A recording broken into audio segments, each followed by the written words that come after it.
Hello, everyone. It is really good to be here with you today again, and Drew and I are going to do some iris pictures. You've been so nice to send them in, and so we're going to go over them with you. And I just wanted to take a minute, and for those that haven't went back and they don't understand iridology, and this was a little science that was discovered by a surgeon, mainly European started. I think Poland is the country that originated with iridology. Definitely Germany took off with this way back in the mid-1800s. And when physicians knew, now this was a surgeon that discovered this, and when physicians knew, mainly homeopathists, knew the extent of what this showed us in the body, it just took off. So it's been European for many, many years. Well, since the early 1850s. And then Jensen, of course, came along here in this country, and it went through a lot of famous practitioners in Europe. And then Jensen got a hold of this way back in the 20s and 30s and just really refined it, in my opinion. And him and I carry the same opinion about iridology. There's two classic thoughts, you could say, Dr. Jensen's basically, and German iridology. And German iridology, I think, is the lesser of the two, and understanding fundamentally the body and what the eye really represents. So let's think about this science in the course of physics, because it's important to understand why in the world would you look at an eye and see all the cells in the human body. So how does that work? How voodoo or whatever people say, my God, but it's simple to understand. And we've talked about this in school a lot, of how the universe, and not just this universe, but how creation is created. And it really helps you, once you understand that, to understand why things work. But in the human body, you have a communication network that's par none. I mean, this thing is unbelievable, and we call it the autonomic and central nervous systems. Hard drive, and then you have the autonomic nervous system, which has two sides to it, sympathetic, parasympathetic. If you want to move, breathe, heart pump, walk, run, you need the autonomic. Parasympathetic, push, pull. And so it's vital. Parasympathetic comes in the back of the skull here, and the cerebellum goes right to the stomach, but then wraps around to the autonomic nerves and also into the brain. So you have a communication network that when you see something, not only does the central nervous system register that, but communicates with the cells, and it's like a flight or fight type of syndrome where it sends a signal through the autonomic. The other side of the autonomic, the sympathetic, is tied right into the adrenal glands where your neurotransmitters are produced. And two neurotransmitters that are well known is epinephrine and norepinephrine. And norepinephrine and epinephrine are your adrenalins. And so they actually shut down elimination and put all the power to the muscles so you can fight or flight. And then when you relax, other neurotransmitters like dopamine and acetylcholine come in and help you to eliminate. So then everything backs on one side, and then the elimination of the acid you created when you were in the stressful situation can be eliminated. So when you understand how that works, then it helps you understand why stress is acidic. Now, every cell has to have a way to communicate to the brain. The brain, the autonomic, the central nervous system, the endocrine glands, these are your communication networks. These are your hormones and steroids. That's how everything is, how the muscles know what to do, how everything knows what to do comes from the endocrine glands, which are tied right into the nervous systems. And of course, the brain is the hard drive. So the claim is that your brain knows what 100 trillion cells are doing and can simultaneously communicate with them. I don't know that that's true, but it's certainly an unbelievable system of communication. This communication is done through electrical frequencies. We call them neurotransmitters and the like, but electrical frequencies send out, and when you understand how life is made, when you look at the atom and you look at this, and you got to get into quantum physics sometimes to understand this, but if we reverse this and we said, okay, from a mundane point of view, from a chemist's point of view, creation is nothing but chemistry. To a physicist, however, creation is nothing but frequencies of electromagnetic energy. Hence the Rife machine and a lot of other things were created. Lithotripsy was created to destroy. And then you have the death ray. I mean, Jesse Ventura featured this death ray that's on out there that the government has, and frequencies that destroy. And I mean, they're already experimenting with frequencies that'll disarm a whole army on the battlefield just from frequencies. So when you understand that light and sound make up all creation in frequencies, and that is color, form, consciousness, awareness, all these things are dictated through these levels of frequencies. In spirituality, we call it states of consciousness, where pure energy is consciousness. And then as it moves in creation, it isolates, becomes individualized, and then becomes broken down into different frequencies, just like your bodies are. It's easy to understand it if you understand a little chemistry and a little physics. Then, of course, these frequencies can create chemistry. So this whole network called the nervous system is vital to understanding iridology, because the optic nerve communicates with the central and the autonomic nervous systems. So we not only see things from outside, it reflects things from inside. It's that simple. And so with iridology, we can see virtually every cell in your body. We can see your liver. We can see your heart. We can see your lungs. We can see your kidney. Oh, absolutely. We'll show them that chart, those charts, to help them to understand that. Of course, you can Google it, of course, and most of you probably have these charts by now anyway. But for those of you that are new, this is an incredible tool that you can use to see two vital things. Your lymphatic system, which is your tumors, which is your inflammation, which is your cysts, which is your acne, which is all this, all your pain, all your swelling, everything is the lymph system in that regard. That's your acidosis. You can see chemical deposits to a certain extent. The cells, the condition and health of cells. So I'm going to show you here in just a minute how that looks in the eye, how we determine these in the eye, and it'll help you to look at your eye and determine this. And keep this simple, because a great simple science that every household in the world can use. You know, truth is universal, and everyone should be able to understand and use these tools in a very simplistic manner. So just understand this is the eyes are just a monitor of the hard drive. Just like you have a monitor in a computer, monitoring the hard drive, the central nervous system. And then you've got communication pathways, frequencies of color, frequencies of weaknesses, the whole 9 yards. So let me take a minute. I'm going to come around there and I'm going to show you how we see these in the eye, and hope this is helpful, and then we'll start going over some of your eyes. So hang tight. Let's show them maybe this chart first. This is a universally accepted chart, Dr. Jensen's chart. I love this. And, of course, everything works in real time, basically. And in German iridology, the claim is that eyes do not change colors. Now, it's important to understand that there are 4 stages of dis-ease. 4 stages. The first stage is called acute. The second stage is called subacute. The third stage is chronic. And the fourth stage is degenerative. All life moves within these stages. An acute stage is when you've just created this by drinking milk or ice cream, and you get a sinus infection, or you get stopped up.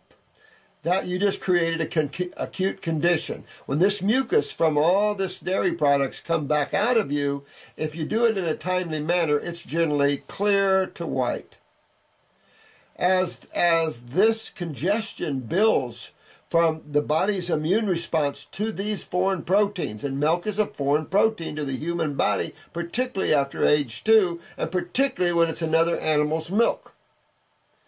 So the longer it stays in your body, it starts to turn yellow. This is subacute, and it'll actually turn some people's eyes yellow, and I'm going to show you one of these. And then chronic many times turns the eye brown. So here you've got an individual with a blue eye that can become yellow, hazel, or brown. These are the steps. when there is degenerative issues in the body, it actually punches a hole right in the fibers. And it makes a hole in the eye. And black is the color that you see. Now let's show them these. This is the chart I like. This is from New Zealand. I thought this naturopath did a beautiful job with these. Really helps you to see. Stand still, little one.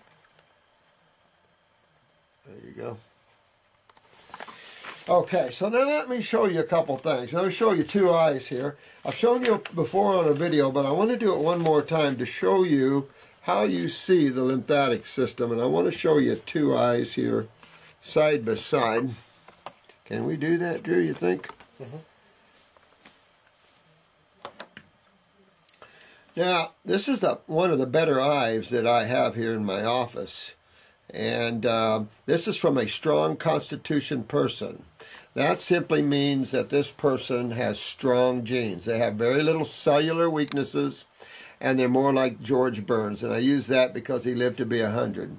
These people can drink Coke every day of their lives and everything else and still friggin' live. I don't know, I get drunk every weekend, and I don't know how they do it. It's just that strength is amazing. And to understand that, you understand, look at the eye like a wagon wheel or a wow wheel on a sports car. You got a hub right here called the pupil, and then you have little spokes, little fibers radiating out of that, which underneath is called rods and cones.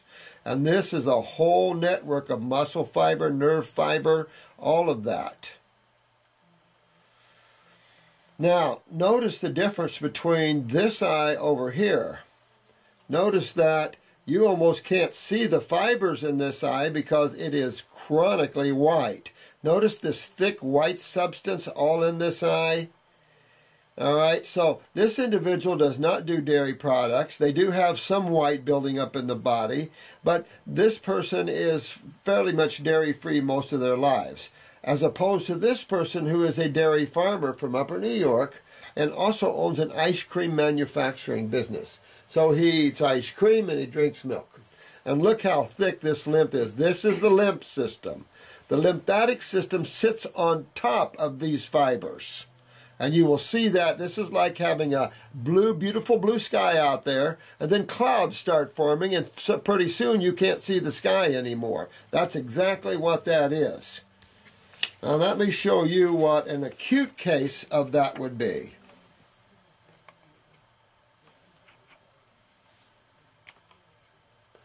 Now, notice the yellow. This yellow is subacute stages. All these deposits you see, like clouds hanging on top of clouds, these are drug deposits, and I don't have a clue to what kind of drug this person has been taking. All this heavy orange you see around the pupil is sulfur. And that's from the use of antibiotics. Whenever you see heavy lymphatic systems, you can just about plan on they've had mumps, measles, colds, flus, they've had all kinds of arthritis, all kinds of things, or something thereof that they took antibiotics for, lupus, Lyme's, all kinds of stuff. This is a very toxic sewer system. That's simple. If you think of the lymph system as a sewer system. Now, when we talk about chronic, let me show you what happens to in a chronic case. Notice that that white went to yellow and then went to this brown. See this thick brown around? But see how it's on top? See the blue underneath? Let me show you another blue eye that's almost totally brown. And you can still see the blue underneath. But how this is a cloud on top of the eye. And here we got where it should be. And here we have stages of getting into chronic lymphatic problems. Just for your own sake, let's look at a true brown eye. There's a true brown eye. There's no blue in a brown eye because the eye is brown. There's light brown though. Notice, see these rings in this eye? These are called nerve rings. And under that nerve ring is the true color of this eye, and it is light brown. So the darker browns are their chronic or one of these stages levels. And the thickness of this lymph can be seen from this nerve ring that cuts down through there. Now here's another white one. This time is a classic milk drinker. Look at that one. Now, mucus, mucus equals congestion, equals swelling, equals tumors, equals acids. You can go on. And notice this brown ring around this pupil. That's a malabsorption ring, and it's major.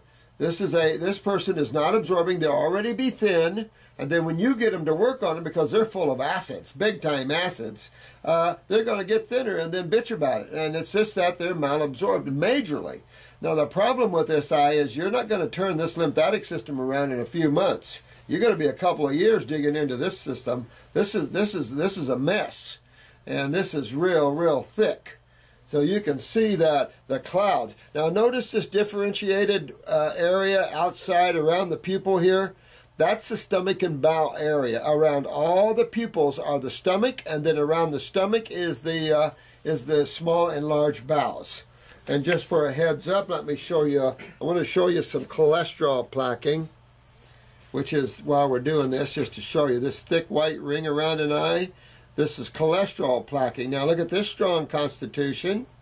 Yeah, definitely malabsorbed though, and around the stomach you see thick lymph. Now just for the sake of it, here's another cholesterol one right here. When you start to see this white film, you generally see cataracts. They've already had cataract surgery. This is a cholesterol ring, and you'll see that when the body becomes acidic and the adrenals are down. Now, to show you one more. What color of eye would you guys think this one is? If you said brown, you were wrong. This is a blue eye. It looks hazel. This is almost a reddish orange color, probably a lot of antibiotics. But notice this eye in particular to this one. Notice the nice straight fibers on this one. But look at all these patterns. These patterns are called lacunas, crypts when they're deep. I call them lesions. You can call them patterns in the eye if you want, fiber patterns. Who cares what you call them? But you see so many. So let me show you the difference between a client of this caliber and a client of this caliber. This is a 96-year-old female, a 90-some-year-old female. All right? Not much problems, few little things here, little kidney going on, a few little things, little light inflammatory things, easy to correct. This individual at age 30 woke up to cervical cancer, had a hysterectomy. At age 32, she woke up to thyroid cancer, had a thyroidectomy, and at age 34 came to me with pancreatic cancer. And this took me, she had quit digesting everything. She ate an apple, she passed an apple. And the pancreas was in a state of decay. It was more of a degenerative cancer. And it took me 11 months to get this girl back into a state of wellness.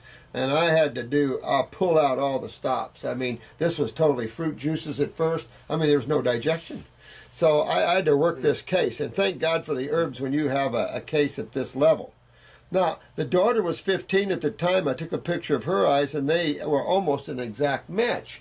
I set her down, and I told her that she was in trouble. Look at Mom, 3 cancers, right?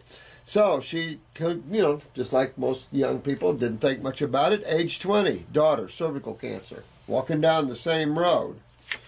And just one more to show you, one not so bad, but we're still looking at these little levels right here, these little patterns here, crypts, lacunas, whatever you wish to call them.